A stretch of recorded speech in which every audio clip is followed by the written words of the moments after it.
네, 반갑습니다. 이번 주제는 문재인 케어, 말이 많죠? 이 부분에 대해서 한번 설명드리겠습니다. 근데 이게요, 웃기게도 의사분들도 잘 몰라요.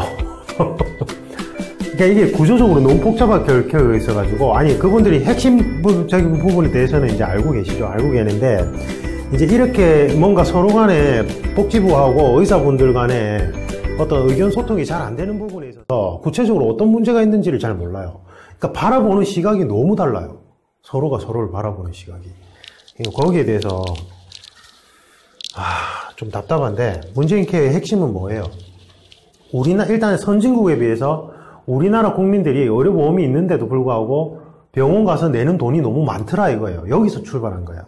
그래서 그걸 실천하는 방향으로 비급여 항목이 있었어요. 비급여. 그러니까 의료보험이 적용 안 되는 거. 지금은 이제 이거 되고 나서 바뀌었죠. 뭐 초음파 맞을 거예요. 이런 거는 초음파 그 다음에 MRI. 병원에서 부르는 게 값이었어요. 병원에서 부르는 게. 그러니까 그 기계가 실제로 작동을 하고 그러니까 이 비용을 산정을 할 때 의사분들의 인건비가 있을 것이고, 그 다음에 이 기계에 유지 보수 비용이 들어갈 거 아니에요. 맞죠? 이런 게 합쳐져서 비용으로 산정되는데, 이게 이제 의료보험 대상이 아니니까 조사 대상이 안 돼서 그냥 병원들이 부르는 게 값이었어요. 그러니까 좀 과도하게 이걸 이렇게 뭐 오면 웬만하면 그냥 이거 찍으세요 이렇게 한 거. 근데 저는 이제 이거 찬성해요. 왜냐면 저희 아기가 이번에 폐렴 걸려서, 그러니까 폐사진 찍기 전까지 병을 2군데나 갔는데 청진기를 댔는데 계속 폐렴인 줄 몰랐어요. 모세기관지염이라고 그냥 약만 줬어요. 그게 정말 위험한 단계까지 가서 큰 병원에 가서 이상해서 갔는데 이제 폐사진을 찍고는 알게 된 거예요, 이게. 그래서 저는 뭐 그게 그런 부분은 아닌 거라고 아는데, 어쨌든 이게 이제 그랬어요. 그러면 이런 것들을 뭐예요? 급여 항목으로 넣어가지고 의료보험에서, 그러면 이제 금액이 정해지게 되겠죠. 그러면 환자들, 우리 국민들 부담이 줄어든다는 거예요. 그러니까 의사분들이 여기서 반발이 큰 거예요. 병원에 적자 해소가 이런 것들을 통해서 했는데, 그러니까 왜냐하면 의사분들이 항상 얘기하는 게 수가가 너무 낮게 측정이 돼 있다는 거예요. 제가 볼 때 이거 맞는 것 같아요. 선진국에 비해서 수가가 이게 뭐냐면, 이제 구조가 어떻게 되냐면, 우리가 의료보험을 내잖아요. 의료보험을 내는 걸로 복지부 쪽에서 그 돈을 가지고 있어요. 돈을 가지고 있고, 그럼 병원에 가서 치료를 받죠. 치료를 받잖아요. 그러면 원래 치료 금액이 10만 원이라고 한다면 우리는 5만 원을 내는 거고, 나중에 보건복지부에서 5만 원을 또 주는 거예요. 누구? 병원한테요. 그러니까 병원 입장에서는 치료비를 한 번에 다 못 받는 거예요. 그러니까 나머지는 외상적으로 나중에 받는 거예요, 이쪽에서. 그러면 보건복지부 쪽에서는 자, 너희들이 지금 책정한 이 10만 원이 어떤 기준인지 상세하게 보고해라 이렇게 들어가는 거예요. 이게 싫은 거예요, 일단 병원 측에서는. 예. 일단 여기서 싫어요, 여기서. 그래서 이제 이 보건복지부에 보면 간호사들이 심평원이거든요. 심평원에서 담당한데 공기업. 그러니까 심평원에 보통 간호사분들이에요. 간호사분들은 병원 돌아가는 걸 빠삭하게 알잖아요. 예. 그래서 들어가서 심사하는 거예요, 이 부분에 대해서. 그래서 이게 싫은 거예요, 일단은. 싫고, 그 다음에 여기서 이 금액으로 측정된 게 수가라고 하는데 선진국에 비해서 너무 낮게 측정이 되어 있다는 거예요, 이게. 그러니까 핵심 개념은 비급여 항목을 급여 항목으로 바꾸는 거예요. 뭐예요? 미용하고 성형을 제외하고. 그러니까 내가 미용 목적에서 뭐 이런 거 하는 것까지 국가에서 다 보장해 줄 필요는 없잖아요. 맞죠? 그걸 안 해도 되는 건데 굳이 하는 건데. 눈꺼풀 수술, 쌍꺼풀을 만들고 하는 거. 네. 그러면, 자, 팩트는 뭐냐면, 선진국에 비해서 우리나라 국민들이 의료비 부담이 많이 커요. 병원에 내는 돈이 크단 말이에요. 그건 팩트. 그래서 줄여야 될 필요성이 있어요. 그래서 문재인 케어는 이게 핵심인 거예요. 여러 가지 많은데 이게 일단 핵심인 거예요.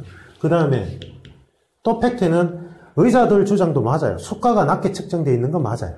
수가가. 네. 그런데 여기서 이제 충돌이 일어나는 게, 수가가 낮게 측정돼 있어. 알았어. 그러면 너희들이 지금 여기서 이런 비용을 산정했을 때 산정 기준점을 다 공개해 이러는 거예요. 너희들 도대체 인건비 얼마나 측정하고 있는 건데 이러는 거예요. 그러니까 이제 선진국에 비해서 다른 점은 우리나라는 병원이 의사분들 중심으로 돌아가요. 그러니까 나머지 의료인들은 급여가 되게 낮아요. 선진국에 비해서요. 그러니까 예를 들면 치기공사 예를 들어볼까요? 그러니까 외국 같은 경우에는 치기공사 수입이 그 치과의사에 육박할 정도로 금액이 아마 보수 대우가 아주 높아요. 근데 우리나라는 아니에요. 제가 알고 있기는 상대적으로.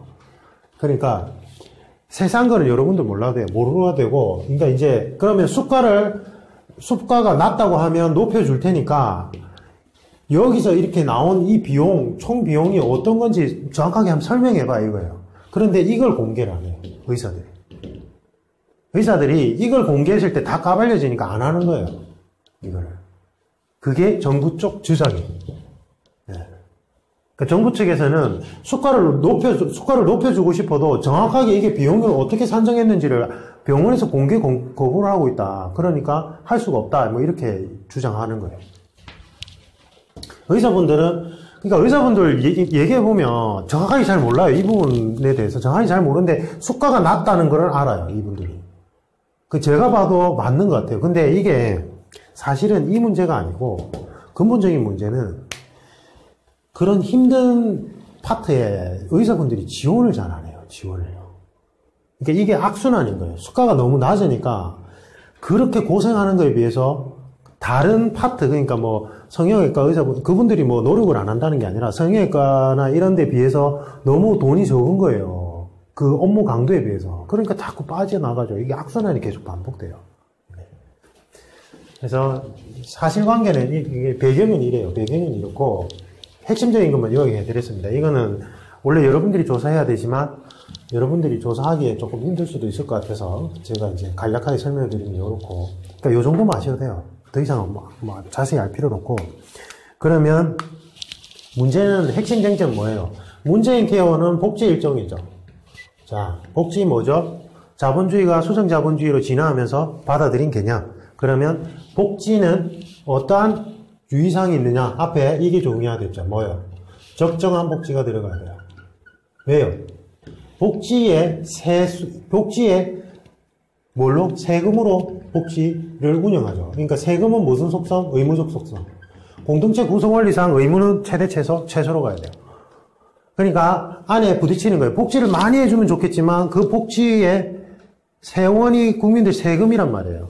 그러니까 의무적 속성이 급부행정하고 같이 부딪히죠. 그렇기 때문에 앞에 뭐가 들어가야 돼? 적정한. 적정한은 뭐?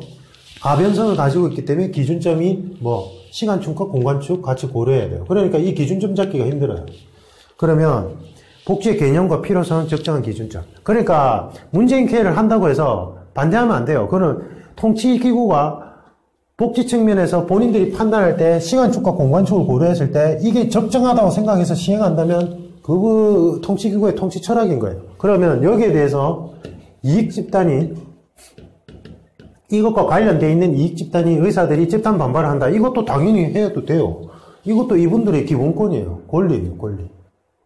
그럼 당연히 해야 돼요. 그러니까 뭐를 해요? 합의점을 찾아가야 돼요. 제가 그랬잖아요. 공익을 목적으로 해서 소수의 기본권을 제한하는 걸 당연시 여기면 안 돼요. 공익을 목적으로 소수의 기본권을 제한할 수 있죠. 어떠한 목적에서요? 국가의 통치기구의 공동체의 원활한 운영과 존속을 위해서 제한이 가능하다는 거지 그게 무조건 정당하다는 게 아니에요. 그러면 이렇게 소수 집단이 제한을 받을 때 이 집단에게 합리적인 보상을 해줘야 돼요. 자발적 희생이 제일 좋고, 맞죠? 그게 제일 이상적인데 잘 안 되잖아요, 이거는. 그 다음에 이익 집단의 집단 행동은 집단 이기심인가 정당한 권리 주장이에요. 당연히 정당한 권리 주장이죠. 이게 어떻게 집단 이기심이 돼요? 그게 저는 님비 현상이란 말 안 좋아한다 했잖아요. 이 사람들 입장에서는 생존에 관련된 문제가 돼요. 야, 의사들 월급 많이 받잖아.